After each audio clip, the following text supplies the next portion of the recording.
Hi, this is Adam Eliel Berkowitz from Israel 365 News, coming at you live from the Golan. I know that I always have special guests, but today I have really special guests.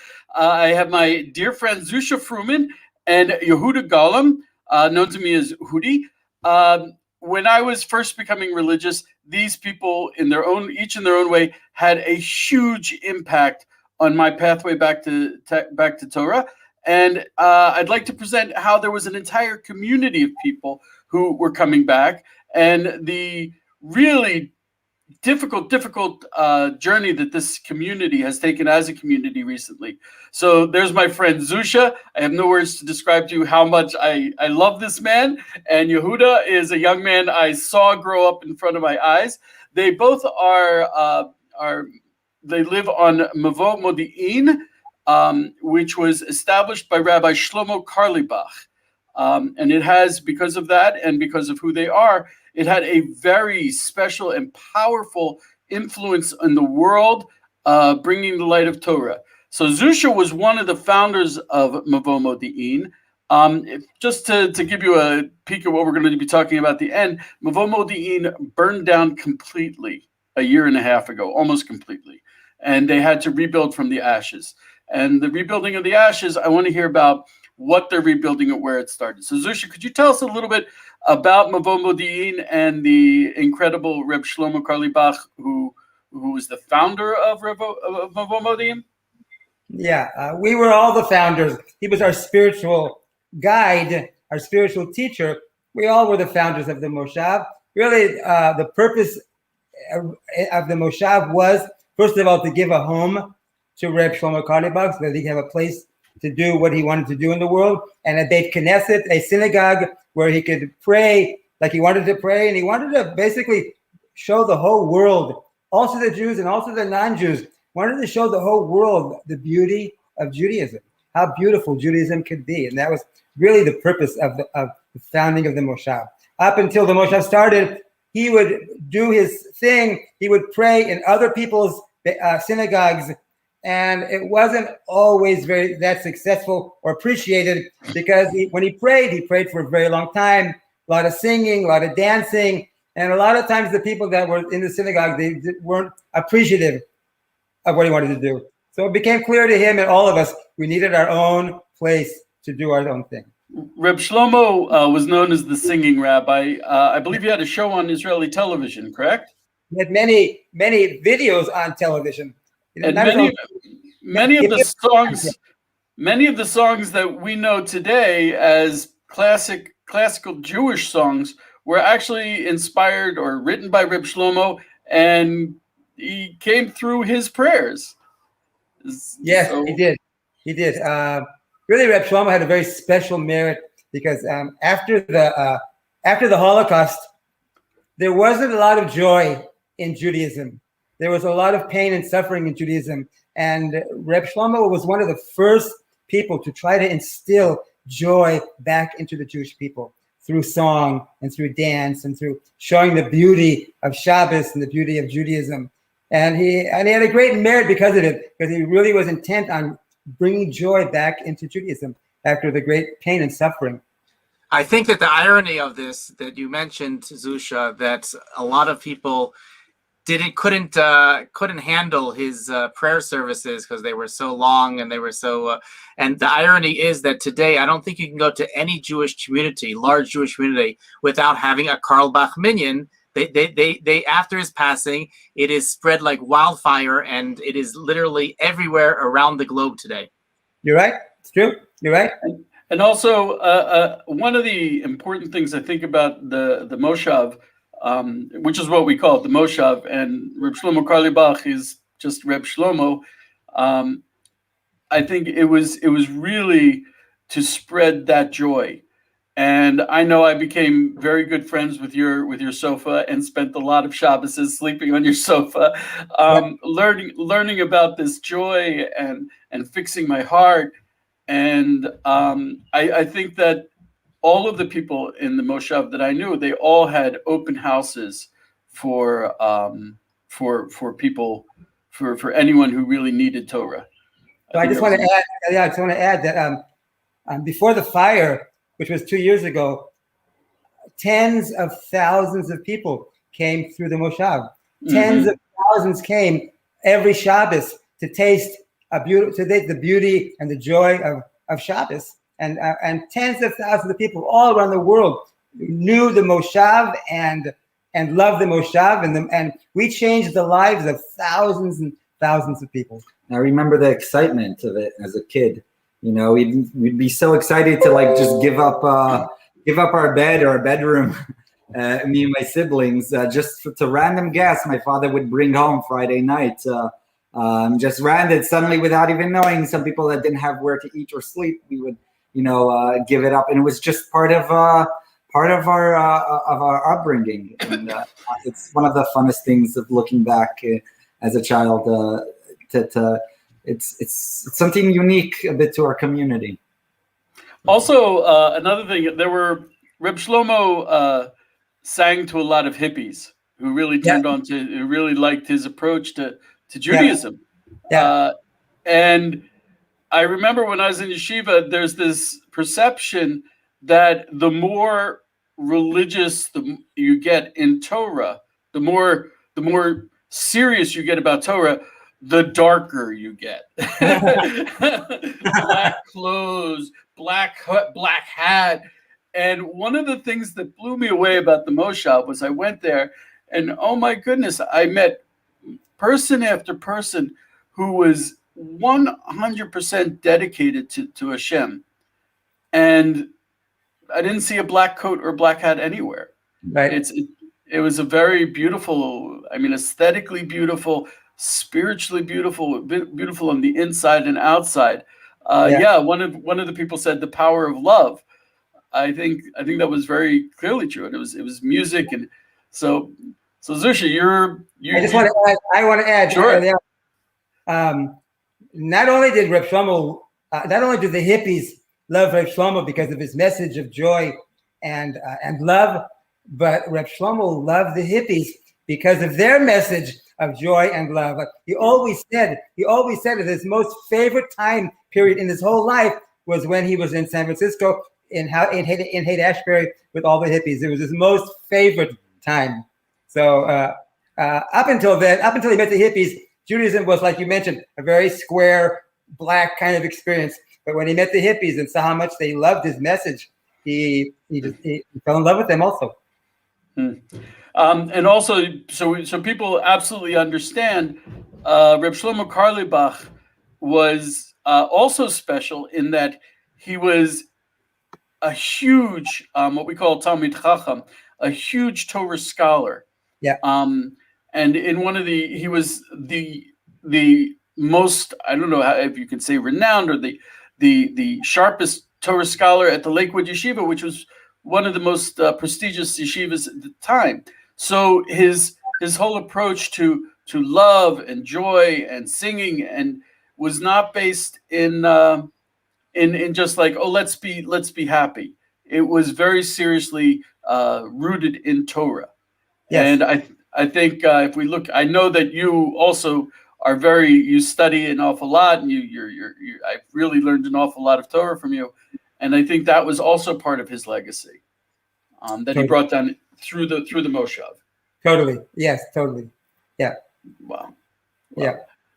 So the Moshav was started in what year? In 1976.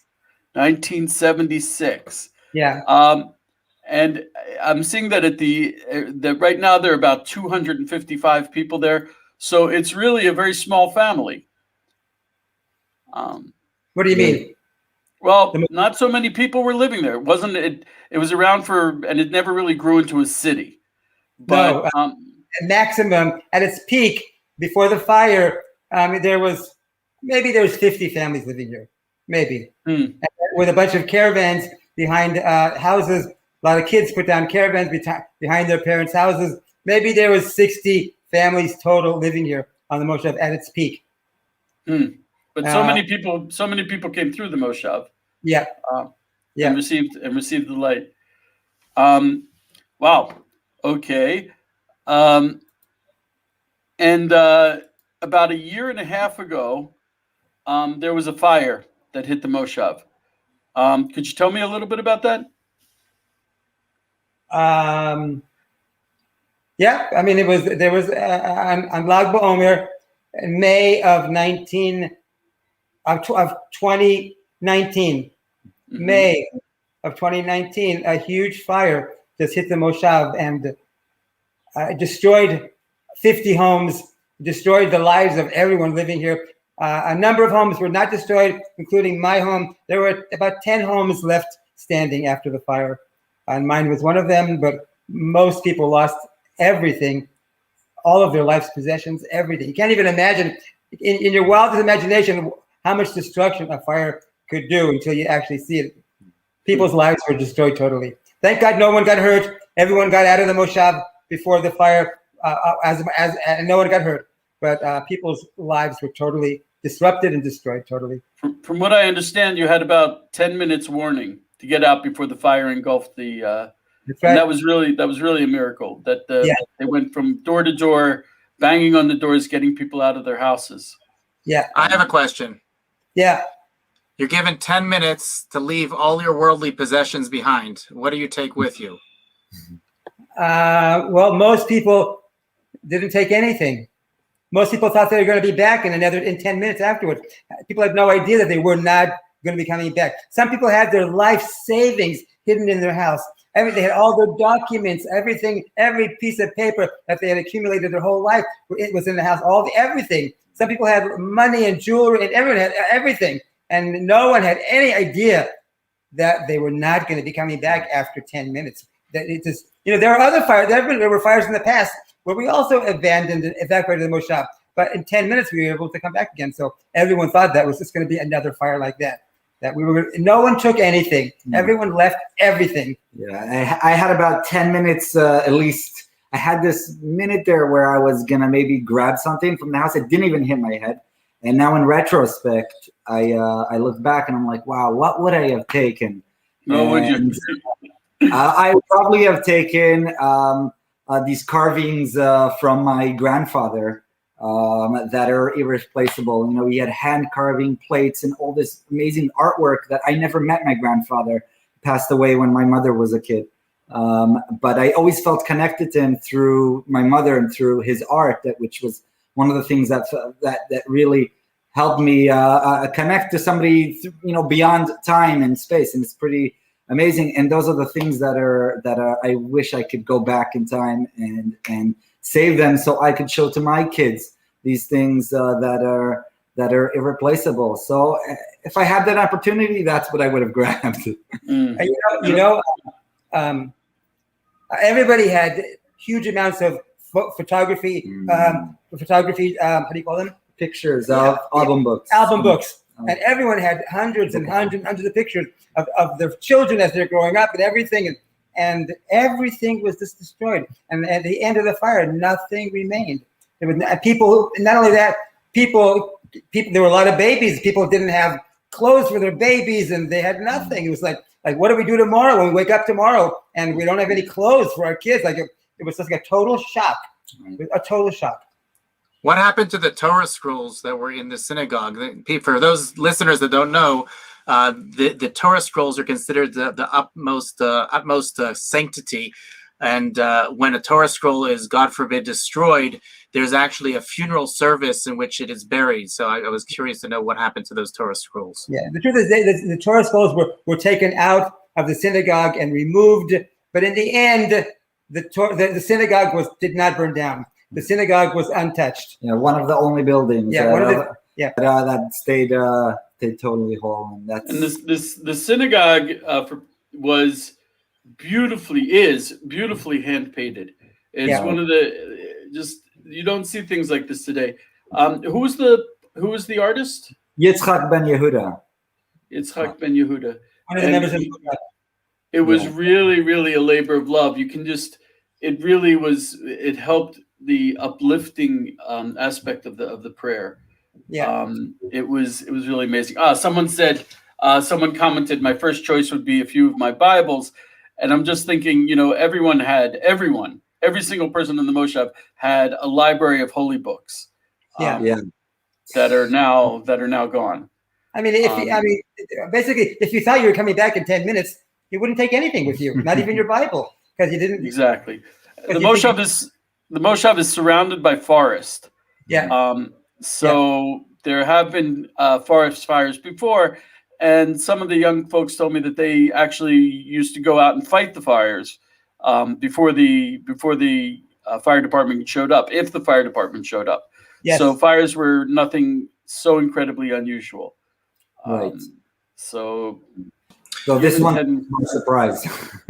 Was there a concern of, in retrospect, that this was arson? I know many times they find after the fact, when they do the investigation, that Arabs have started this forest fire. Did they find out who started this fire? There's no conclusive evidence, but some people they closed the case on this thing. You know, on the beginning, they were saying it was arson because it started from like a few. It started from a few directions. At the same time. Came simultaneously. So that's an indication that it was started by someone and not by natural causes. But they you know, it's in a forest on the end of the day, and it's not a place where it's filmed or anything. So they couldn't find any proof of anything. But a lot of people think that it was started by arson because of that fact. Actually, according to the official report, it started in at least 4 very separate locations, and at the same time. And it's hard to believe that it was all natural causes. Yeah, natural causes. Well, I guess that leads to the next question, which is whether the insurance would have paid, government insurance would have paid for this. If it was indeed arson or it was a terrorist attack, then you would think that the government would have picked up the tab for this. But if it's not, and it was natural causes, then these people were left with nothing. So what exactly happened as a result? So that's what happened. Since the decision of the police was that it was not arson and it wasn't a terrorist attack, as we tried to claim it was. We tried to claim it was terrorism. There was no conclusive proof. So the police closed the case saying there's no proof of that. So in that case, if it would have been terrorism or arson, the government would have been responsible to rebuild all of the houses. But since it wasn't, there was no proof of that. It was on each individual family to rebuild their own home. The thing is, most families did not have home insurance. Only a few families had home insurance. So most families have no resources to rebuild their home. Yeah, this is a new thing. It's going to take years. It's not something that you build in a few months. It's something that's going to take several years for people to build their homes, you know, and that's something that it's a journey ahead. Just to give people an idea, we're going to look at some pictures of what happened there. But just to give people an idea, when I went to the Moshav after the fire, and I remember I was looking at one house, and you could see the house was totally burned, but on the roof was flat. And on the roof, there was a washing machine and dryer that were all burned up.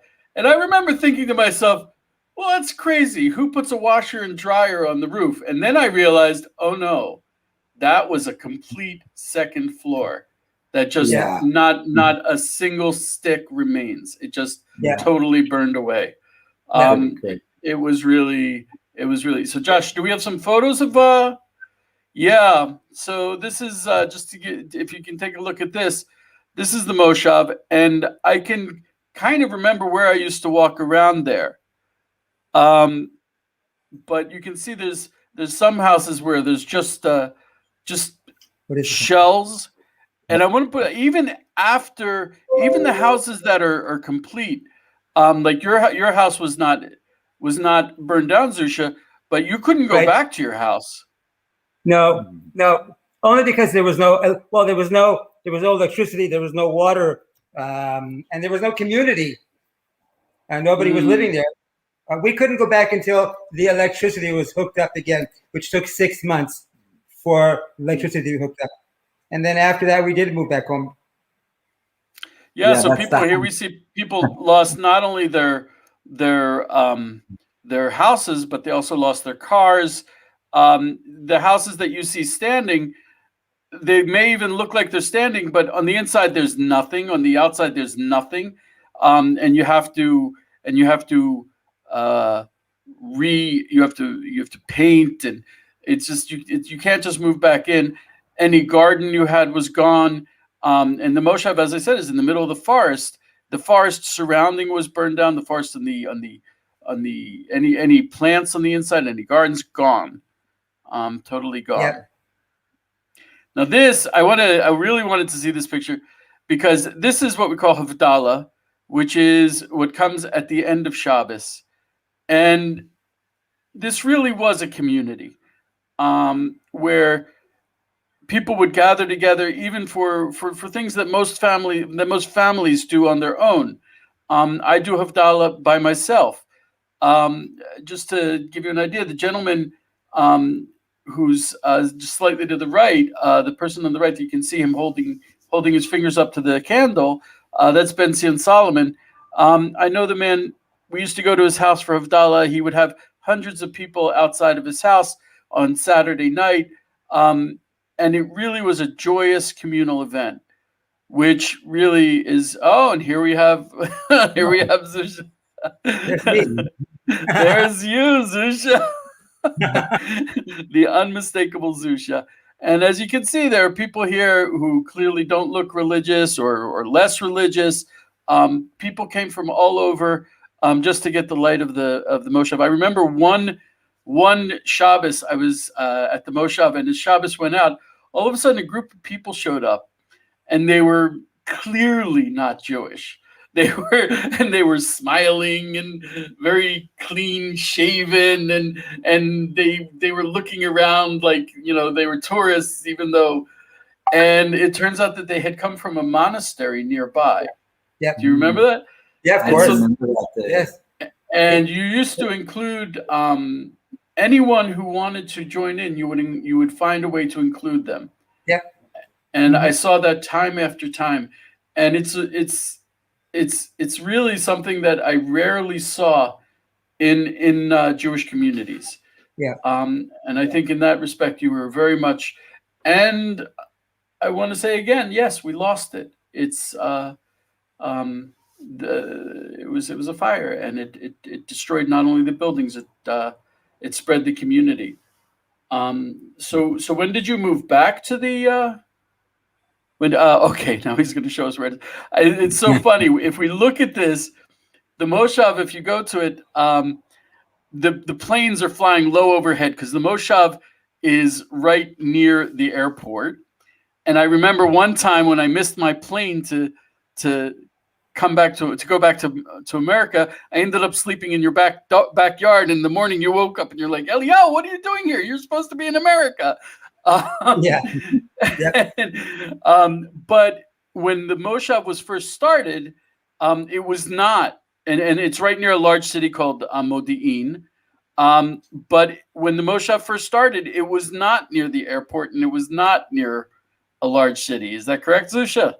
Well, it was near the airport, just that we didn't have, there weren't a lot of roads to get to the airport. But Okay.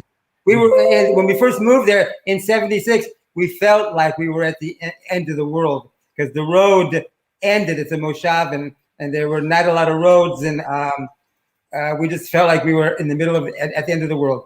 And then after a few years, all these cities began being built up around us, roads began being paved, and suddenly it turned out that actually we weren't at the end of the world. We were in the middle of Israel. We were in the center of Israel. Huh. So, Jusha, why did is that and someone wants to know, is the Moshav considered in the West Bank? No. No. We're 100 meters on the Israeli side of the West Bank. We're on the Israeli side, 100 meters. Okay. Just to clarify, both sides are Jewish, and both sides are Israeli. You just according to international recognized law. Right. Yes, exactly. Yeah. So Zusha, why did you first come to Israel? I had an awakening.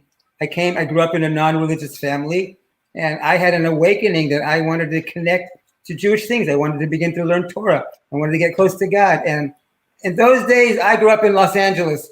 And in those days, what I understood was either you went to New York or you went to Israel to learn Torah and to get close to Torah and become religious. And so I didn't want to go to New York, so I decided I'm coming to Israel, even though I had never been here. And I just got up and I said to my family, I'm going to Israel, and I don't know if I'm ever coming back home again. I don't know what's happening. And the truth is, I never went back home again. I was here and I stayed here for the rest of my life. And basically, God opened doors for me everywhere I went.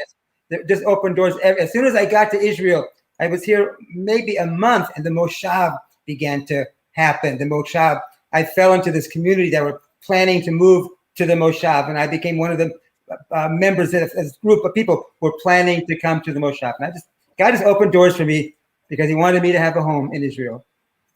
And you have a home and a family, thank God. So tell me a little bit about what's been happening in the last year and a half. Has the community rebuilt? It's in the process.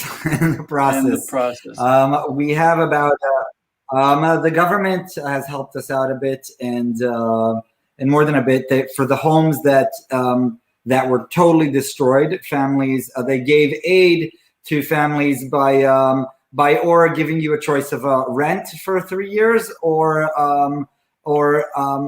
a caravan. Which they did in the community, where they took a field in the middle of the Moshav and they turned it into a little Cara village, and there's about 23 caravans there, and the families that lost their homes have a chance to live on the Moshav, so at least they can be together with their friends and family while they build their houses in the next few years. So they have that, at least the option to be here. So some sadly left the community because that's their own choice, to other communities because they had to make that decision. Also because of the fire, the Moshav was a small community to begin with from before the fire. So and after. Even more so, and families with little kids, suddenly they have no kids to play with. My brother came here right after the fire, and he was here alone with his kids, and they had no kids to play with. I would come from the city to be with them, just so I can so they won't be alone. And so people are slowly getting back to rebuilding. Some are building small. Our friend Shalom Schwartz is building a house on wheels, on his property, and which is gorgeous. He's doing a gorgeous job. It's something that I would love to do. Yeah. Didn't your brother build his own house out of wood? Yes, it was probably gone within the first 30 minutes of the fire, and. Probably up in flames within. It was such a special home. It was beautiful. One of the photos was him and his wife searching through the rubble for remains. I have a difficult question. Okay. We live in a day and age in which many observant Jews around the world are asking the question, why did Corona happen to us? What sign from heaven does this mean to us that the world has been changed forever because of this virus? I'm sure that it's been discussed in your community. Why did this happen to us? And I was just wondering whether you think that this was a divine sign, and if so, what is it meant to teach us? Definitely, the question has been asked many times. I personally don't have an answer. All we can do from our side is just to receive what God wants to give to us, and why it happened. And I don't know, I'm not sure, but we have to learn how to receive it and accept it, and learn how to go on with our lives. The truth is, it's not the same Moshav anymore, and it won't ever be the same Moshav. A lot of our sweetest friends are not coming back, and they won't come back. And it's not the same Moshav. And I think about it a lot. We go to the Beit Knesset, the synagogue these days, and It's not the same synagogue. A lot of the people that would come and would add a lot of the joy and the singing and the dancing to the synagogue, they're no longer with us any longer. And so it's a whole different experience. And personally, I'm struggling with learning how to love what was and appreciate it, and learning how to accept what is and learn how to be with it, because it's just a totally new experience for me. Where did you go right after the fire? The next day? I mean, Exactly. I mean, live in your car. I mean, what do you do? It's a great question. There was 40 families that had nowhere to go the next day. But the truth is, the government took care of us from day one. The first night of the fire, they already took all of us and put the whole Moshav into a school that and we slept in the school, and we were there for a few days. Then they moved us to another place. They took care of us from day one. From school to school. And finally, we went to this hotel. They put us up in this hotel for 3 or 4 months, and they footed the whole bill. And we were in this hotel for 4 months, and then they made this offer that they gave us money to go out and just rent an apartment somewhere for 3 years. Or those who want a caravan, they built them a caravan. There was also, if I'm not mistaken, I went to visit. A lot of people were staying. A lot of people stayed with friends or made their own arrangements. But there was also, was it a kibbutz? Chafetz Chaim, kibbutz Chafetz Chaim. That's where the hotel is. They had a big hotel there, and they put us in the hotel there. We didn't go. We actually went and friends took us in. My wife and I. Friends took us in, and we spent 6 months in the home of friends of ours in Jerusalem until our home was livable, and then we moved back home. Yeah, I spent those months in the kibbutz. It was I don't know. I guess it's considered a hotel, a motel. It was definitely not. It wasn't a home.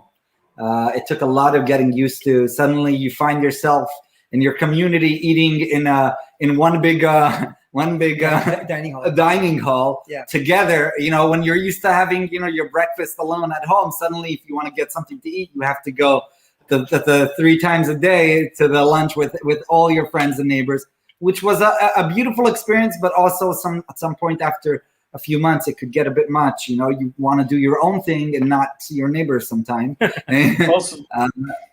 Also, we're talking about families with little children. So that was not so. Lots of little children and elderly, and it was definitely a challenging experience for the community, and throughout those beginning days, it's something that. What was the organization? Like when we're talking about losing everything, we mean everything. So there was an organization. Do you know which one it was? They asked you guys what you needed, and a lot of people said, we lost our computers. And they provided you with computers. It was a Christian organization. There was a Christian organization where actually they donated, they gathered and donated a lot of money and a lot of help to the Moshav. They funneled a lot of money and help into the Moshav. Yeah, it was along with all of the whole world, Jews from the whole world, but also Christians all around the world donated to help us. Sometimes it's a very touching thing to see how much help that the world gave. It was very touching to see how much help they gave us. Sometimes the lesson is learning how to receive, so that someone else has the merit of giving, and that's always been a rough one for me, to receive. Ido, I don't know if he's a friend of yours. Ido Fruchter, he put out. Check it out and please help Yehuda complete this beautiful film about Mevo Modiin community if you can. It's an Indiegogo site. He put the link up. That's actually the reason why we're doing this interview. I would take any chance to sit down and schmooze with Zusha. I'd say a cup of coffee, but Zusha doesn't drink coffee. He's much more healthy than I am. I might even put up with some juice. Some juice to Wait, coffee isn't healthy? It's organic. It's a vegetable, isn't it? It's a vegetable. Definitely, yeah. It's a fruit, actually. But Yeah. Oh, there you go. Yehuda is making a movie about the Moshav, which I think is hugely important because, as I said, it was a community that was dedicated to spreading the light of Torah, dedicated and actively performing that in a personal manner, bringing people into their homes. It was just like not only once in a while, I'm talking almost every Shabbos. I would go visit Zusha at least once a month, and I would have to, you know, there were always, and you have 6 kids, and on top of the 6 kids, you would have 6 guests. And it was really just, and it was all full of light, and it was all people saying, gee, I want to serve Hashem. I'm just not sure how to do it. And they would all eventually end up in the Moshav at some point.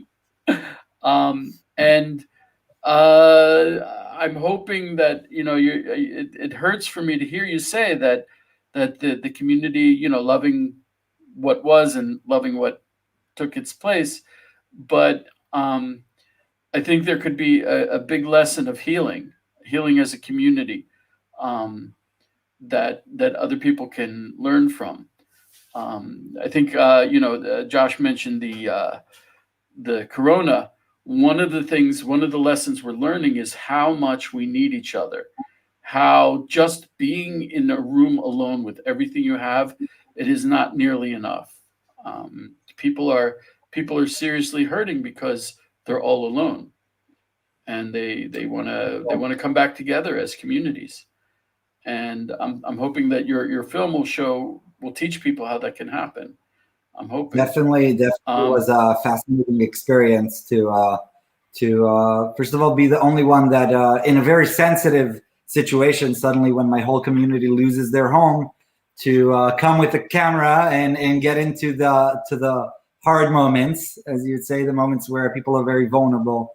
And I thought it would be the best time it just seemed like the right thing to do, to capture the community when they were at their most vulnerable. And that's when people, I think, are the most real, when they have nothing but what's on their backs. And it really teaches you how to connect to your neighbor and connect to your family and connect to other communities around, and to see the love and care that we got at our most vulnerable from the world around, not only from Israel, from all the world, from the Christian community, from all the communities around. It was one of the more heartwarming things I've ever experienced, and I could firsthand see that. And it's been a long journey to follow the community back to our Moshav, which most of us have only come back a few months ago. So it's been almost 2 years of following the community as we've dissipated around the country and we're no longer alone, or suddenly the Moshav was left kind of bare, and this is something that we've been I've been working around. My partner in the film, Ido Fruchte, who posted the link, he's been helping me really push this project. And you can't do a project at this scope alone. You have to have a crew. You can't do this. You can't. It's nothing that you do alone. When you do something together, you can really reach far and touch very deep places, that's our goal, is to also help the healing of the process. It's my personal healing. I've done it from a very personal point of view. I'm coming, observing my own family and friends at this place was humbling. It was very humbling, and now we're at a place where we've done filming, and now we kind of need the help to edit it and put it together. A film is very complicated to really get out there, and it has many. At the same time, Yehuda, I got to tell you, I was watching it, and like I said, I was in the community. I knew people intimately, and you slammed it. It was really an insider's look. I don't know how someone who doesn't know the Moshav would see it, but you really captured some very unique and powerful points of light from the Moshav. I got that from the movie. And being the Litvak on the show here, I'm very antsy right now because Zusha has to go to the afternoon service, Yeah. and it's getting late. So I just wanted to say that if you need to go, we understand. Okay, good. I appreciate it. Thank you. Thank you, Eliyahu. Zusha, thank you so much. I love you, man. It's great to see you again. Thank you. Wow. I'm here with you. Wow. Okay. Also, one thing I don't know if I wanted to say in front of Zusha. Zusha is known for being the reading the Torah on Shabbos, Right. and it's one of the more inspirational Torah readers reading. I mean, I'm very impatient and ADD, but Zusha's reading is really from somewhere else. Every single word is there. Every single word is cherished when he reads it, and it's really it's just one of the many things that the Moshav did so very well. One of the Hopefully we'll reasons do why again. I go to the synagogue is when I do go to pray is it's one of the things that pulls me there is his reading, and it's quite special, and I've known it since I was a kid, and it's all I've known. So and I've known in other communities it just doesn't do it justice, kind of. How he does it, how he reads. It's a story that kind of comes to life, when he reads the Bible and reads the Torah, and it comes really something that you have to hear it yourself to really experience it. Like so many other things. Also, the Moshav has a festival every year. Did you have one Did you have one this year? COVID. We're doing a mini festival just for the community because it's something that I feel like we need to pick up the spirits of the community a bit. So it's something that we're going to do within the community. But usually we have thousands of people that come from all around the country or even abroad sometimes and join in a fair full of music and food and art and every aspect. And it's pretty, I love it. It's something that my father started, Zichrono Levacha. My father started many, many years ago, and that has continued till COVID. And now we're waiting till it settles down, and we'll continue again. God willing. Like I said, just one of the very many special things that the Moshav does. It brings into the world. It's just you think about it, it's such a small community, but like half of the world knows the Moshav for the light that it brought to Torah. It was really that special. You have kids, Yehuda? You're married? No, I am one of triplets, and one of my brothers has 3 kids, married with 3 kids, and the other is single like me. And I have older siblings as well that are with kids. Some married, some not. It's How many of them are living on the Moshav now? It's me, my triplet brother, and his wife and 3 kids, and my mother. For now, and hopefully one day other members of my family will come, or to each their own. They have to build to do that, and that's a long process. But the goal is to bring as many of us as possible, back to the community after we all kind of dissipated. But it is a place that you chose to continue living in after you grew up. It's my home, no matter what. For a while there, I went to the city after the fire. After we kind of all dissipated, I went to live with my brother in the city, in the Tel Aviv city nearby, and I did not connect. I'm a person of nature and landscape, and I had to come back. So the second my lease was up, I came. I lived in a tent, and for a few months still I had the option to go into the caravan, and it was great. I loved it. Wow. Yeah. Wow. Also, as I said, there's even the Moshav band, which is brothers, the Solomon brothers. They're following in the footsteps of their Abba, Ben Sion, who was an amazing musician. And now there's the Moshav band, and there's also, is Nachman a separate band? Yep, and Achman, Sruli, and Yosef do their own, the Solomon brothers, and then there's the Moshav band, which are the older brothers, Yehuda Solomon, in Los Angeles based, and the Solomon brothers here in Israel they do locally on our mini festival in Passover next week. They're gonna be playing.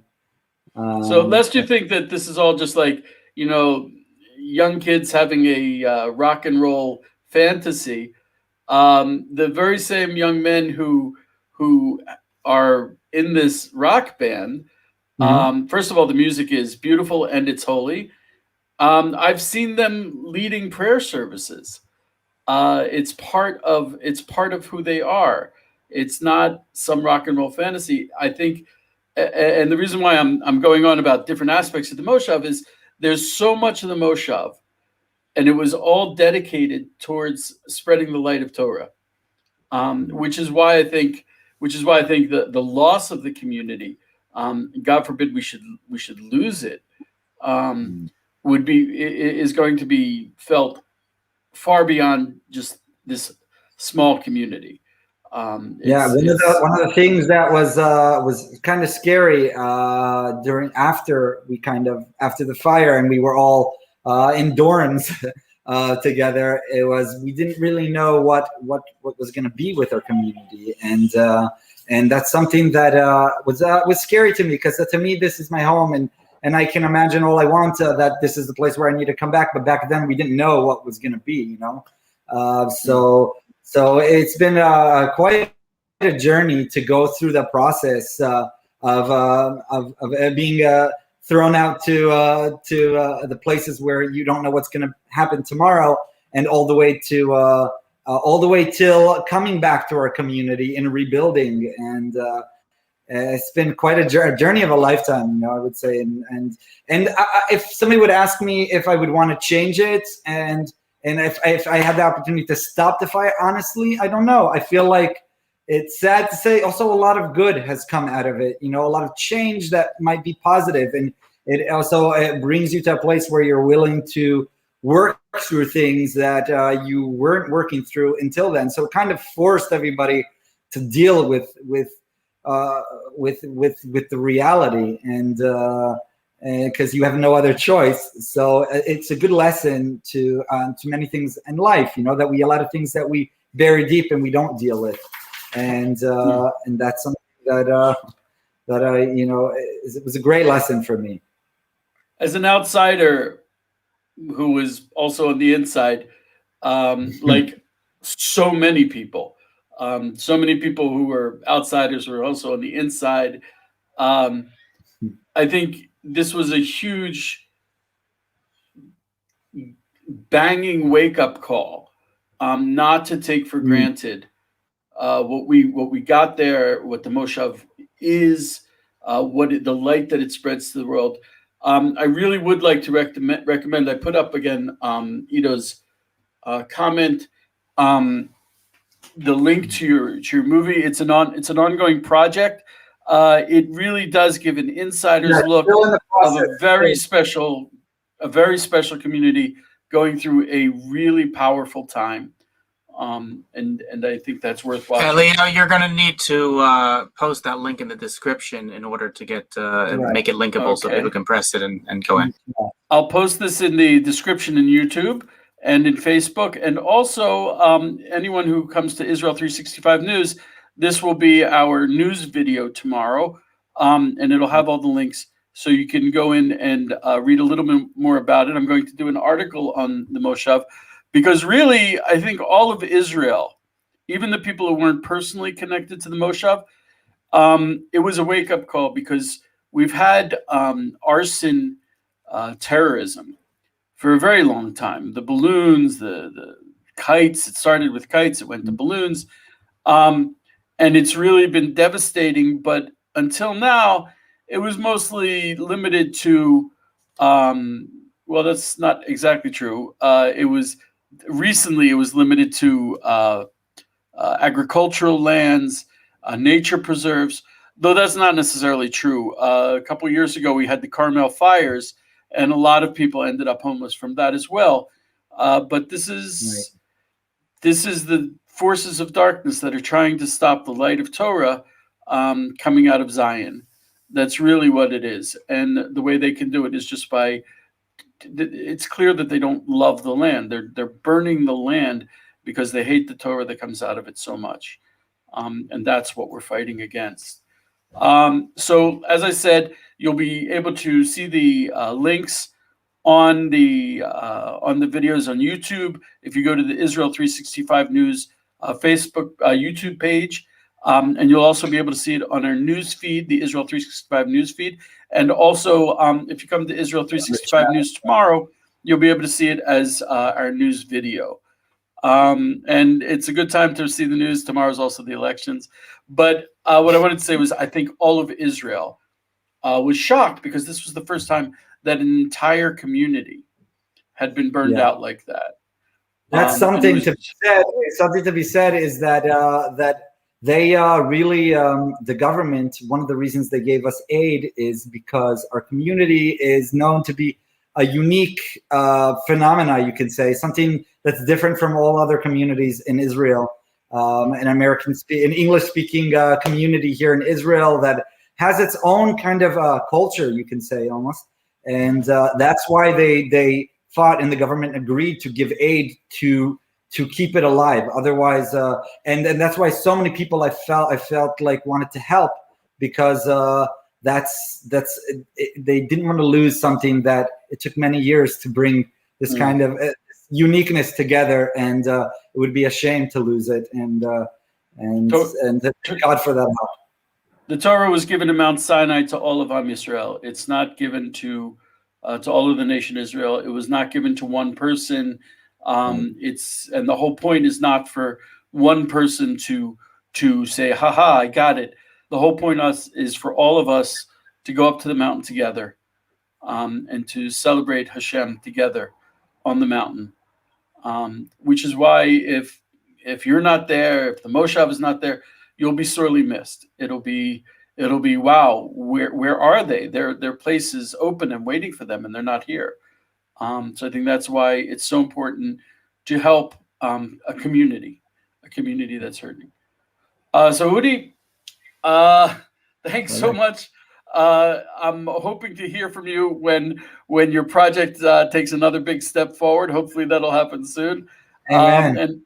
And hopefully you'll be able to tell me how your community and how the Moshav is coming back together, so that I can tell my wife, hey honey, let's go spend a Shabbos at the Moshav and get our kids introduced to the special light of the Moshav. God willing, soon. Anytime, come along. Whoever wants to come is more than. Our hearts are open for anybody who wants to come and visit. That's as long as water is wet, the Moshav is open. That's for sure. Okay, so I'd like to thank everyone for joining us. This was very special for me. It was for me getting back together with old friends, and a young man who's now not as young as he was when I knew him when I was his camp counselor. This was very special for me, and it's an amazing message. Thanks for joining us. And if you send us blessings, if you send the Moshav blessings especially, they will come back at you multiplied a gazillion times, because that's the way it works. If you bless us, we have to bless you back, and blessings from the Holy Land are very special blessings. So thanks for joining us, and be blessed, y'all. And we have a special message. Please stay tuned. And a special message. Please stay tuned. שלום לכם, שמי ברוך בן יגאל ואני אבא של לוחם סיירת גולני, עמית בן יגאל.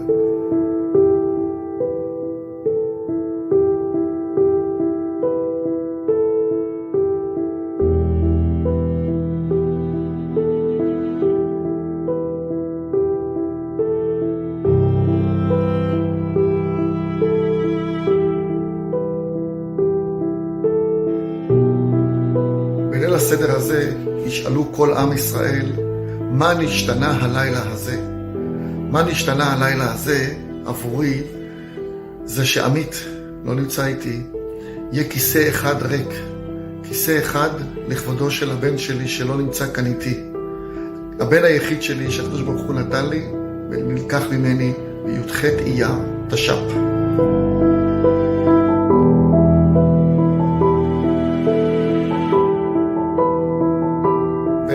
אני מבקש מכולם להשאיר כיסא אחד ריק לעמית. כיסא אחד שבו נזכיר לכולנו שיש לנו ערבות הדדית. כל ישראל ערבים זה לזה. הערבות ההדדית, עמית בשנה שעברה נלחם בשביל כולנו, כולנו נשאיר כיסא אחד ריק למען עמית. תודה רבה.